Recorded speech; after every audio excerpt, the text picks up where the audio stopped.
Welcome back to the Deep Dive. This is the place where we take those really dense, sprawling topics, try to filter out all the noise, and give you the essential knowledge, the foundational insights you really need to be well-informed.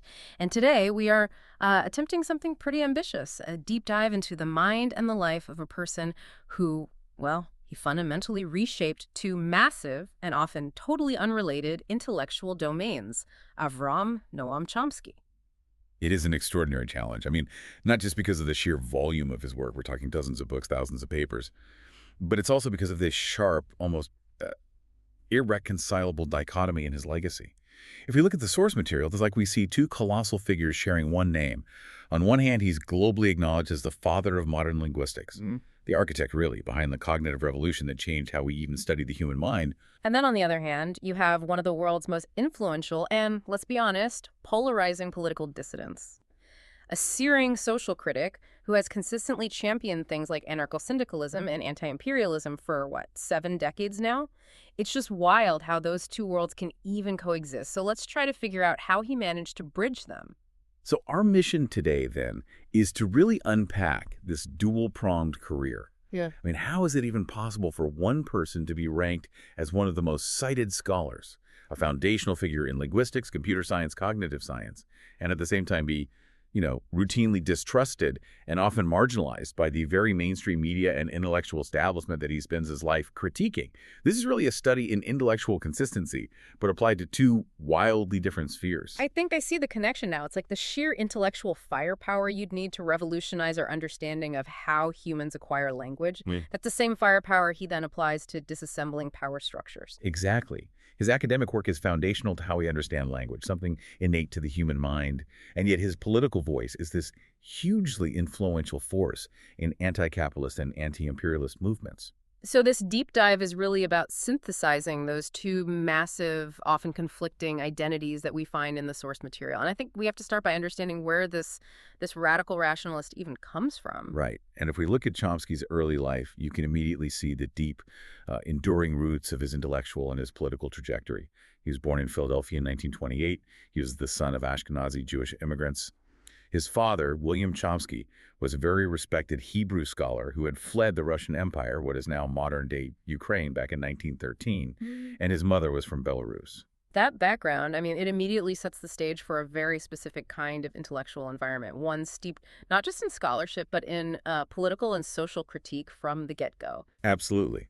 The family was deeply engaged with Jewish culture, and they were active in discussing a form of politics known as left Zionism. They were particularly influenced by the writings of a figure named Ahad Ha'am. And this is a really crucial distinction because Ahad Ha'am promoted what's called cultural Zionism.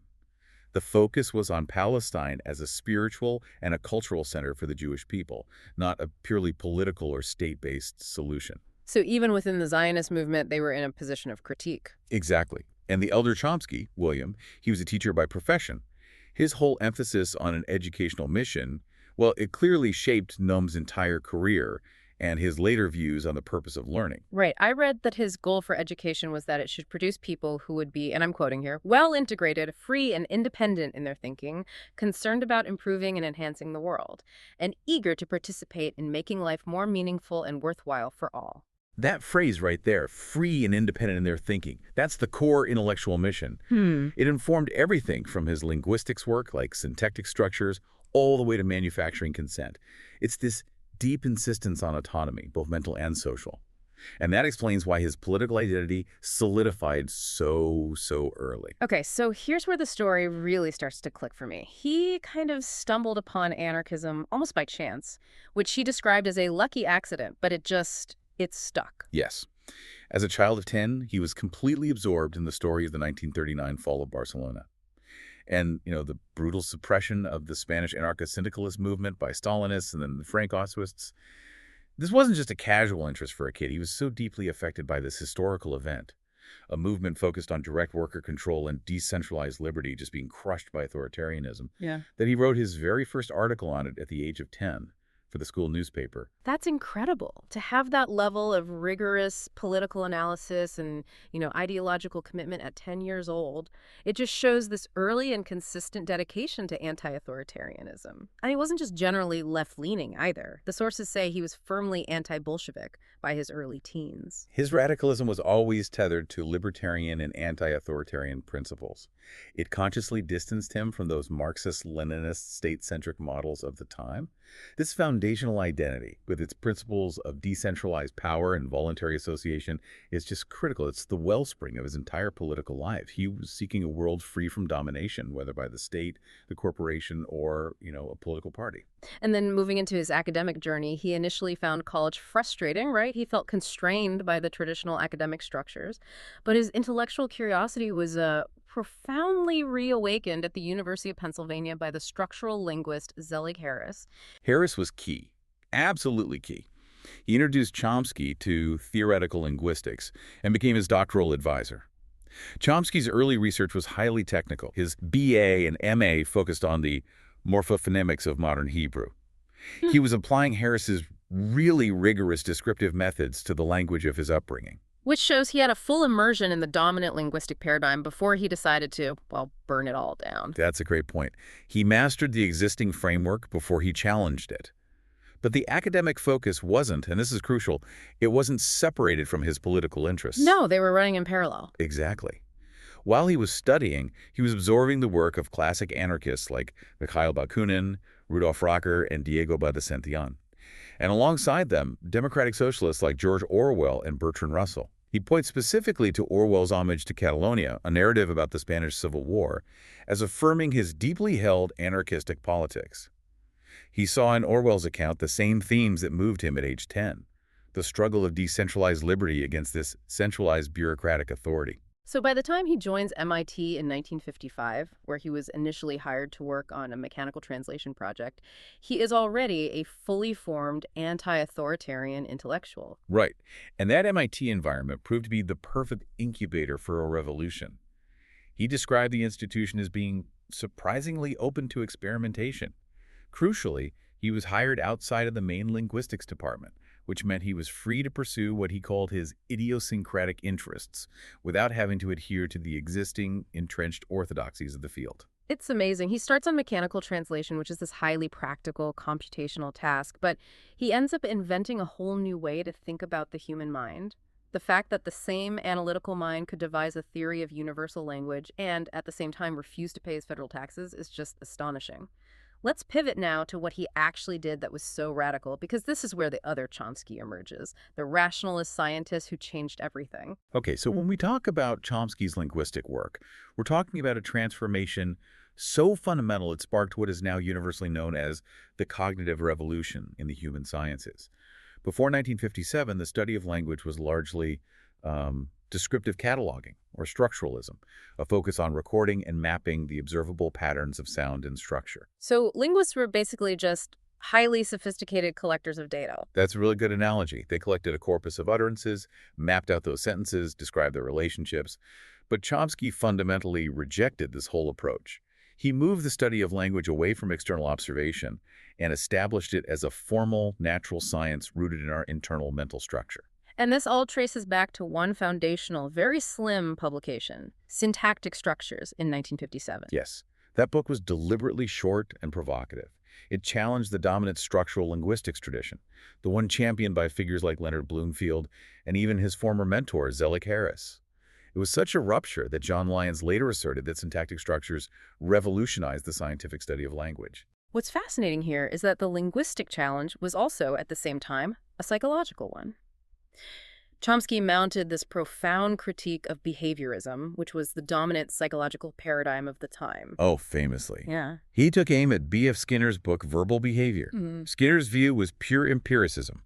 Language was entirely learned behavior, just a product of external reinforcement and conditioned response to stimuli. Like a child being rewarded for saying daddy. Exactly. But Chomsky argued that this view grossly overlooked two key things: the creativity of human language use and the internal mental architecture that's required to generate complex speech. Right, we're not just parrots. Precisely. We are not just complex parrots mimicking the sounds we hear. We constantly produce and understand sentences that we have never heard before. Yep. If language were purely learned behavior, how could you explain this novelty? Chomsky shifted the focus entirely inward, adopting the philosophical mantle of, well, rationalism. Okay, so let's be really clear about the philosophical stakes here. We have two sides, empiricism and rationalism. Correct. The empiricists, following figures like Locke, they see the human mind as a tabula rasa, a blank slate. All knowledge comes from sensory experience. Skinner was the psychological heir to this. Chomsky, on the other hand, aligned with rationalists like Descartes, who posited that the mind possesses innate structures, pre-programmed capacities for language, perception, and thought. And this leads directly to the core of his theory, biolinguistics. Biolinguistics holds that the principles underpinning the structure of language are biologically preset in the human mind. They're genetically inherited. This nativist or internalist view means that the ability to acquire language isn't just a general cognitive ability, it's a dedicated species-specific organ. The centerpiece of this, the concept that really anchors the whole cognitive revolution, is universal grammar, or UG. And that's paired with the poverty of the stimulus argument. Universal grammar is the idea that all human beings, regardless of culture or environment, share the same underlying innate linguistic structure. It's a universal blueprint or operating system. This means a child doesn't learn the entire grammar from scratch. They simply need to set the parameters, learn the surface-level language-specific features of, say, English or Japanese. But the foundational architecture is already hardwired. And that hardwiring is what he famously referred to as the language acquisition device, or LAD. Yes. And the critical evidence he used to prove the necessity of this innate device is the poverty of the stimulus argument. Chomsky observed this enormous and consistent gap between the limited linguistic data children are actually exposed to, the stimuli, and the incredibly rich, nuanced linguistic competence they achieve. Can you give us a concrete example of this poverty? Certainly. Think about complex sentence structures, specifically how we form questions. If a child hears the statement, "The man who is tall is sad," they know to ask, "Is the man who is tall sad?" They don't hear thousands of examples to figure out that rule. They understand, without being taught, that the auxiliary verb that moves to the front of the sentence is the one at the main clause level, not the one that's embedded in the subordinate clause. Ah, I see.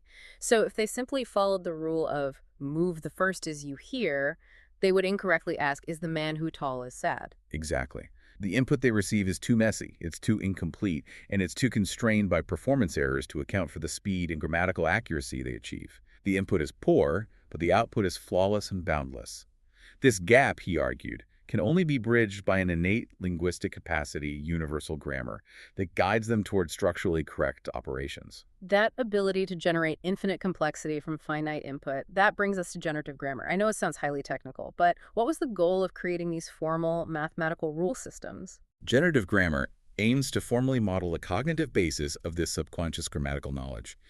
It uses explicit testable rule systems, often rooted in transformational rules, to show how a deep structure, so the abstract meaning, is converted into a surface structure, the spoken sentence. So the goal isn't just to describe what sentences exist, but to generate or predict all possible grammatical sentences in a language, and only the grammatical sentences. Precisely. It transforms language from a soft humanities subject into a formal system. It demands testable and falsifiable predictions about how those internal rules operate. It poses the foundational question, what is that you know when you know a language? That what is the internalized generative system? And here's one of those surprising aha moments that makes this deep dive so rewarding. The profound and, measurable influence this purely theoretical linguistics had on technology. It's one of the great accidental intellectual breakthroughs of the 20th century. Chomsky's work extended into theoretical computer science. His classification of phrase structure grammar types into four-nested subsets became known as the Chomsky hierarchy. This hierarchy classifies grammars according to their expressive power and the type of theoretical machine that's needed to recognize them. So you have type 3, which is simple, and then type 0, which is totally unrestricted. Exactly. Type 3 is a regular grammar, recognized by a finite automaton simple patterns. But crucially, type 2 is the context-free grammar, or CFG, which has immense power. CFGs are exactly what we use to describe the syntax of modern programming languages like C++ or Python. Without the formal development of these systems by Chomsky and his colleagues, the development of computer programming language compilers would have been significantly delayed. That's a powerful connection. I mean, Turing Award winners like Donald Knuth and John Backus, who helped develop Fortran, they credited Chomsky's concepts with influencing their work in formal language theory and compiler construction. So, whether you are coding a simple program or designing a complex AI language model today, you are, in a way, standing on the shoulders of Chomsky's 1957 work. The irony is just profound. A theory designed to prove the innate, non-computational complexity of the human mind ended up providing the essential tools for computational linguists and computer scientists. But as with any revolution, especially one that challenged established academics, there were intellectual battles. We should probably touch on the linguistic wars. Oh, yes. The late 1960s saw a fierce, high-profile rift with some of his own colleagues and students, notably Paul Postel, John Ross, and George Lakoff. This school, which became known as generative semantics, argued that Chomsky's purely syntax-based interpretivist model failed to properly account for semantic context. The meaning behind the words. Exactly. They thought meaning rather than structure should be primary. So they were essentially arguing that grammar isn't independent of meaning, while Chomsky was arguing that syntactic rules were largely autonomous. It was a very bitter, intense academic feud over the fundamental direction of the field. Though later assessments suggested the two programs were perhaps complementary, syntax and semantics inevitably interact. At the time, it fractured the nascent field of generative studies. It just goes to show that even in the purest realm of abstract science, the pursuit of truth involves conflict. Right, and that level of scientific rigor, that intense application of logical systems to abstract problems, is what makes his pivot to political dissent so compelling. He took those same analytical skills, the ability to find deep structure beneath superficial appearances, and just applied them ruthlessly to power structures and global politics. The transition makes perfect sense if you see consistency, not a contradiction. His academic life was about proving that the surface of language, so what we say, is a poor guide to the deep structure, what we actually know. And his political life was about proving that the surface structure of U.S. foreign policy, what the government says, like promoting democracy, is a poor guide to the deep structure. Which is what the government actually does, like promoting corporate and imperial control. Exactly. And his political life just exploded onto the national stage during the Vietnam War. His outspoken opposition, which he unequivocally viewed as American imperialism carried out under democratic pretexts, brought him national attention with his seminal 1967 essay, The Responsibility of Intellectuals. That essay, published in the New York Review of Books, was a thunderclap. It argued that intellectuals who have the privilege and resources to analyze information and understand complexity have a profound moral duty to expose governmental lies, manipulation, and propaganda. A duty he felt most were just abdicating for the sake of prestige or funding. It was an immediate call to arms for American academics. And he didn't just write, he embraced radical civil disobedience. He put his body on the line. Yeah, the source material is full of these anecdotes. He famously refused to pay half his taxes, he openly supported draft resistors, and he was arrested during an anti-war teach-in outside the Pentagon. That dedication earned him a pretty unique historical distinction. He was placed on President Richard Nixon's infamous master list of political opponents, the enemies list. That's a true badge of honor for a dissident, though I imagine MIT wasn't exactly putting that on his faculty biography. It does highlight the complex situation he was in. It does, and it's important to note an insider detail he admitted to. At this very time, his MIT lab was receiving military funding for his foundational research. Right. He even considered resigning from MIT during the war. But his scientific reputation ultimately insulated him from administrative actions over his political beliefs, which highlights the paradoxical nature of his position. He was attacking the elite establishment from a position of near unassailable elite academic power. This era also saw the start of a decades-long intellectual partnership with the economist Edward S. Herman. And their collaboration really kicked off with counter-revolutionary violence, bloodbaths, in fact, and propaganda in 1973. And this collaboration immediately ran into the structural wall of corporate power that they would spend their careers describing. The book was critical of U.S. military involvement and the mainstream media's failure to cover it honestly.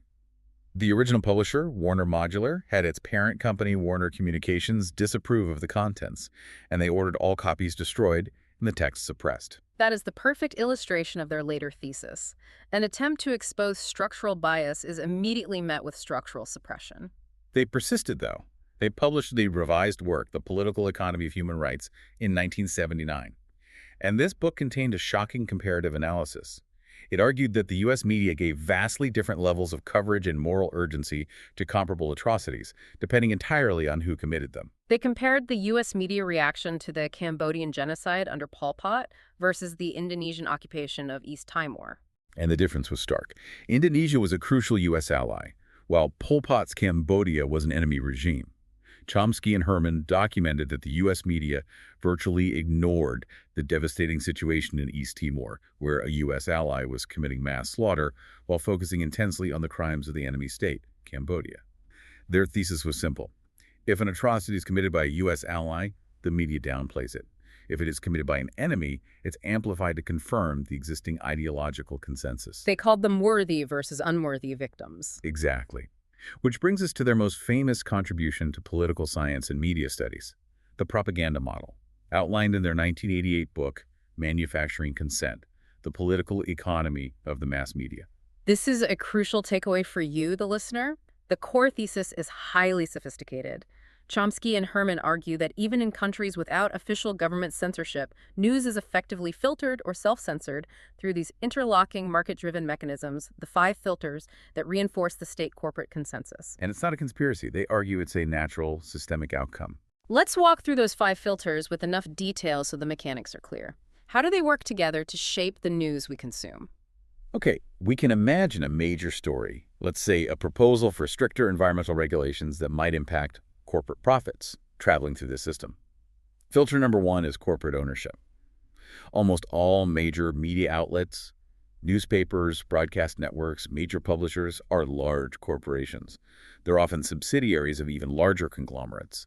Their primary goal is profit, not necessarily truth or public interest. So they'll avoid criticism of the capitalist system itself or the corporate class. Right. A story critical of the environmental practices of the parent company's major advertisers or the parent company itself is probably not going to make it past the editorial gate. Okay, filter number 2, advertising.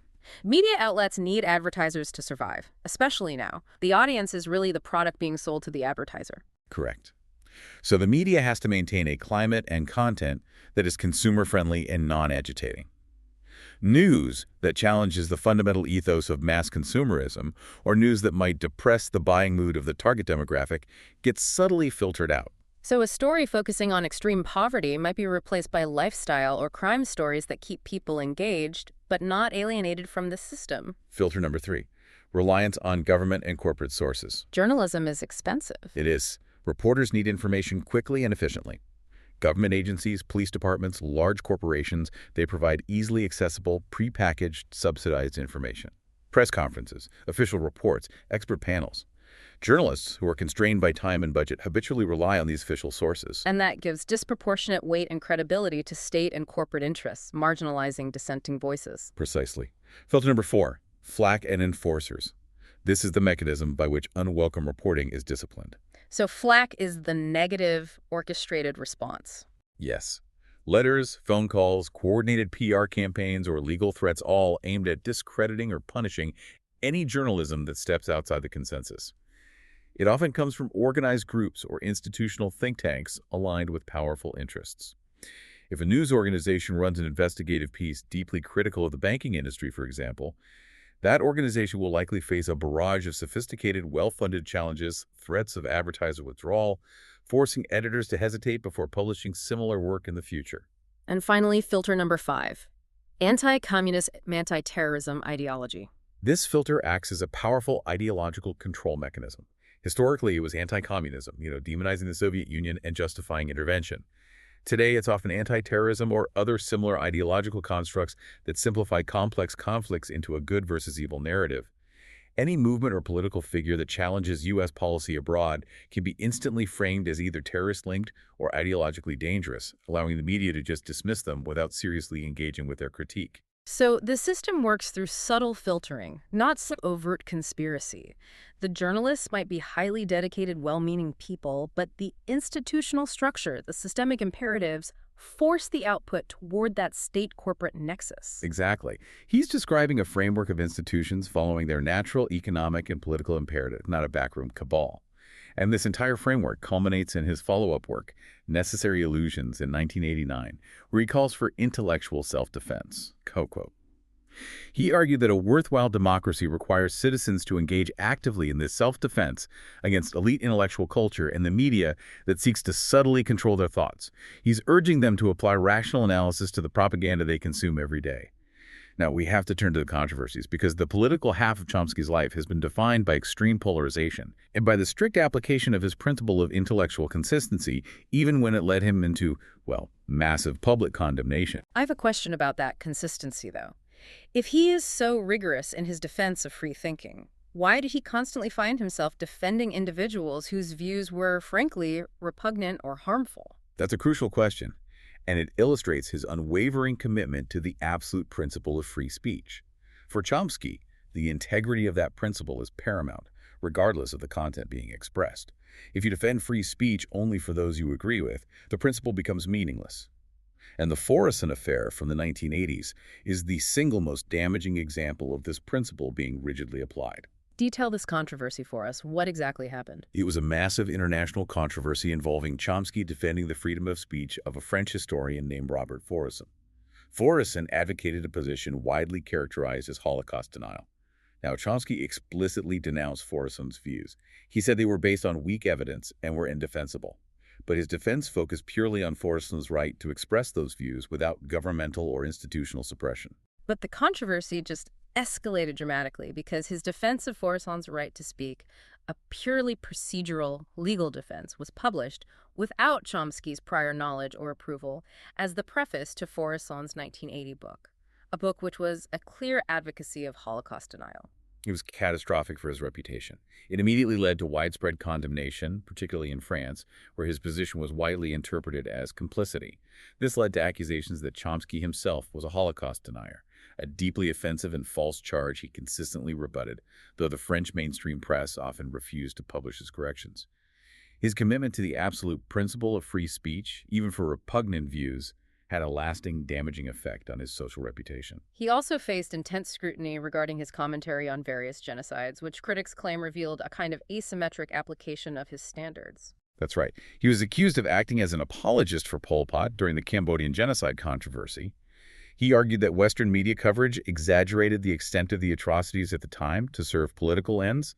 Though he did later concede, he underestimated the scale of Pol Pot's crimes.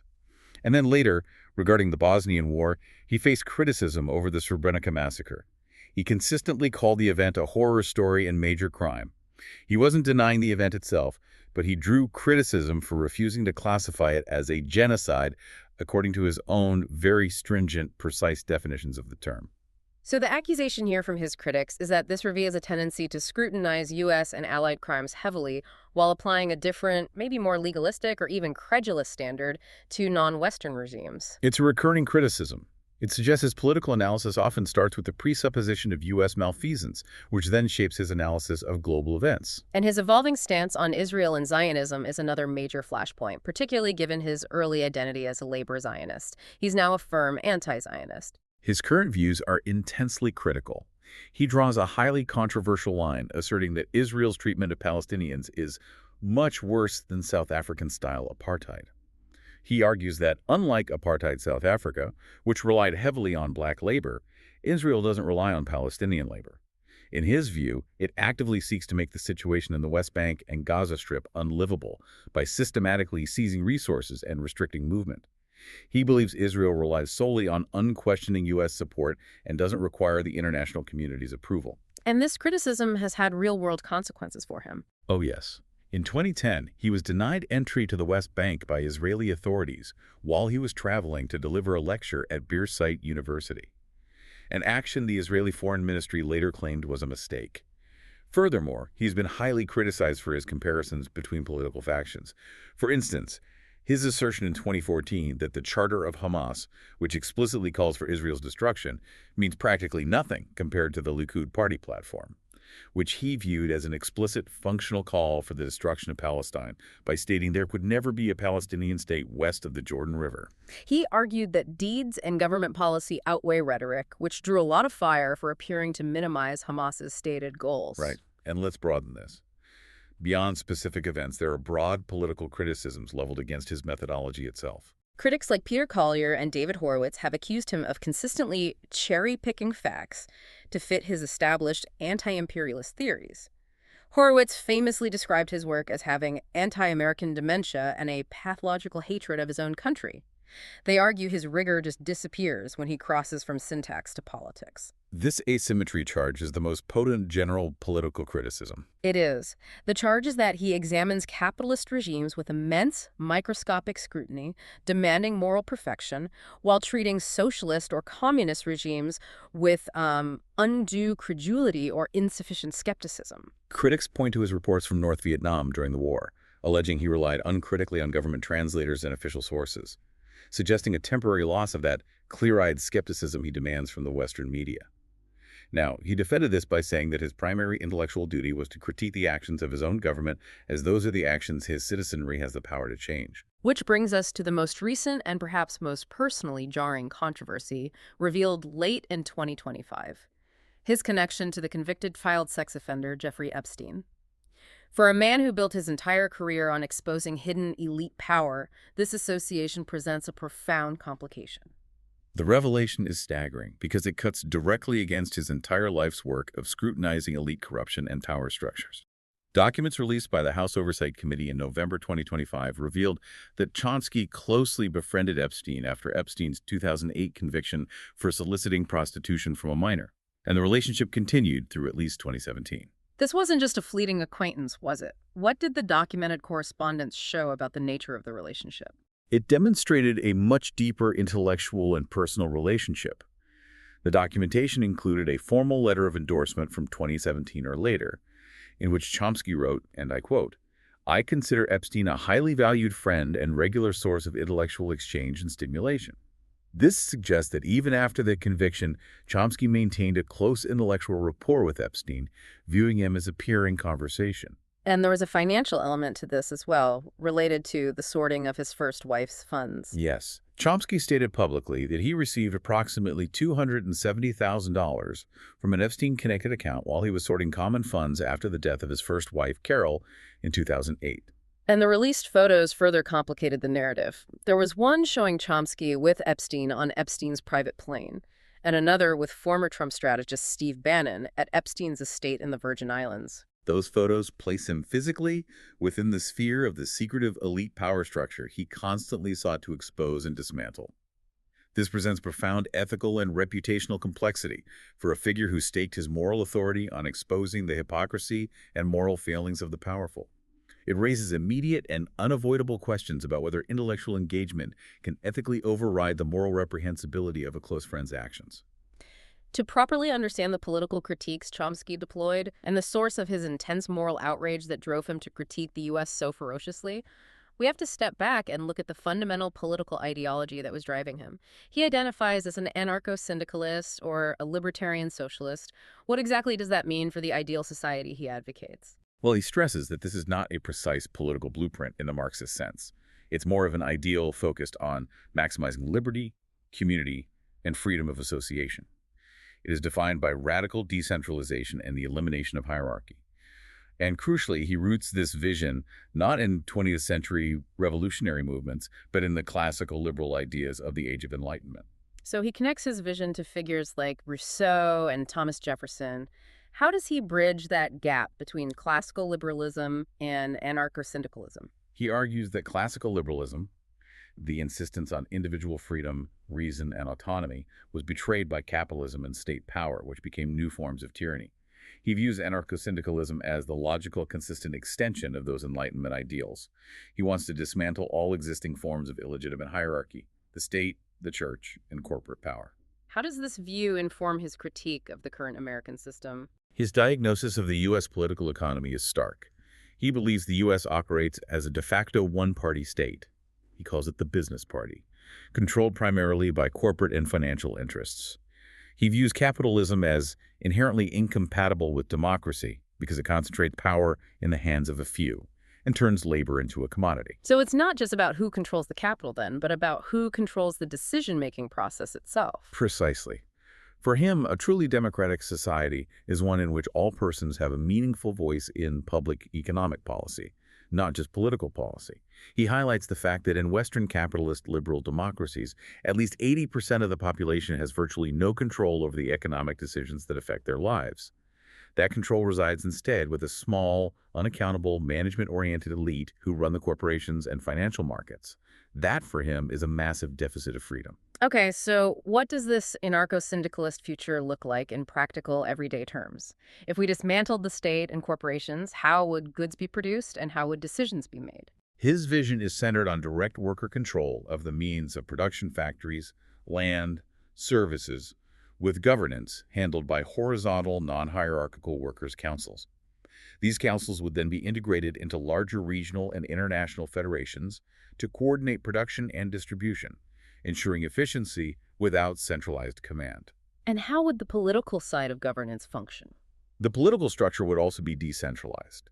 Citizens would participate in local assemblies, and these local bodies would select temporary and instantly revocable representatives to participate in general assemblies. The representatives would essentially be delegates, not rulers.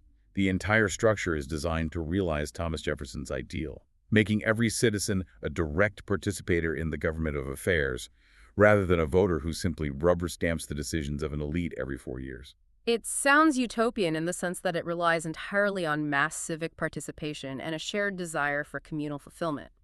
He argues that by controlling their productive lives, individuals gain genuine job satisfaction and a sense of fulfillment. He does, and he addresses the question of unpleasant labor.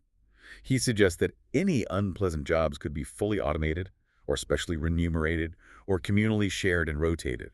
That would ensure no single group is permanently subjected to degrading work. This high-minded ideal explains his strategic choice of focus for his activism. Why does he center his political critique almost entirely on the actions of the United States? It's a pragmatic choice, and it's rooted in efficacy. He focuses on the U.S. for two primary reasons. First, the U.S. has militarily and economically dominated the world during his lifetime, making its actions the single greatest source of global violence and suffering, in his view.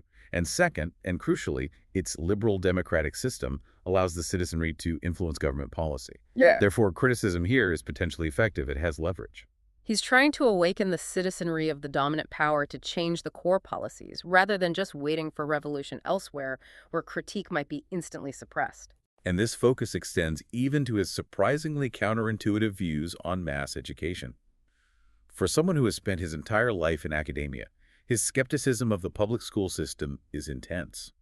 He believes mass education, as currently structured, is often counterproductive. Why would he say that? He argues its historical and functional intent was not primarily to foster critical thinking and independence, but rather to turn independent farmers and autonomous citizens into unthinking industrial employees, docile cogs in the machinery of production and consumption. For him, it is an ideological function designed to manage and control the population, rather than an emancipatory one designed to free the mind. Returning one last time to his academic impact, it's just impossible to overstate how widely his ideas permeate modern intellectual life, even beyond linguistics and computer science. Right. His role in sparking the cognitive revolution is vast, influencing philosophy, psychology, anthropology. The sources highlight his key debate with the French philosopher Michel Foucault in 1971, which was televised in Holland. That debate was a symbolic clash between two giants. Chomsky, the figurehead of analytic philosophy and the search for innate universal structures of knowledge, against Foucault, the representative of continental philosophy, and the focus on how power structures shape and define knowledge and truth historically. And as we detailed earlier, his influence in hard sciences automata theory, the Chomsky hierarchy, computational linguistics, is profound and measurable. His critique played a massive role in the permanent decline of behaviorist psychology, redirecting the study of the mind inward. The quantification of his impact is almost unprecedented. Chomsky is consistently cited as among the most cited authors, living or dead. Specifically, he was the most cited living scholar in the Arts and Humanities Citation Index between 1980 and 1992. placing him alongside historical intellectual titans in terms of reference frequency. The person who compiled those statistics noted that you can't write a paper without citing Noam Chomsky if you work in any of the fields he influenced. And yet, despite this academic stature, his political reception remains intensely polarized. He is revered by anti-capitalist and anti-imperialist movements. Julian Assange, Naomi Klein, and Edward Said are noted followers who view him as a genuine people's hero. But the vitriol from the establishment is equally intense. Mainstream media and conservative commentators often view him as an outlier. The German news magazine Der Spiegel called him the Ayatollah of anti-American hatred.